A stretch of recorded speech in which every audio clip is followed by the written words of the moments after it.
Usifanye mtoto wako ashinde kila mchezo anaocheza. Hapo utamfundisha kuwa maisha ndo haya. Yaani kila sehemu inabidi uwe mbele, ushinde, uwe namba 1. Wewe uwe wa kwanza. Kila kitu kiwe vile unavyotaka wewe.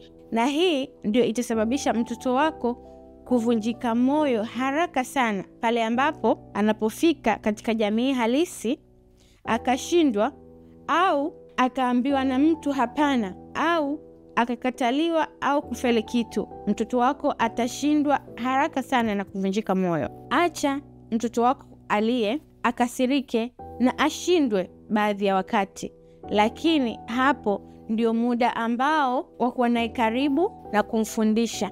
Kumfundisha nini? Kumfundisha kwamba kushindwa ndio kupata nguvu zaidi. Kushindwa ndio kujitahidi zaidi. Na vile vile kushindwa ndio kunaleta matumaini zaidi. Mtoto aliyejifunza nyumbani kwao kwamba baadhi ya muda inabidi ashindwe, anapokuwa mkubwa hawezi kubabaika maishani mwake. Hawezi kuogopa mashindano wala kushindwa. Basi mlee mtoto wako kuwa imara na sio kupenda urahisi wa kila jambo.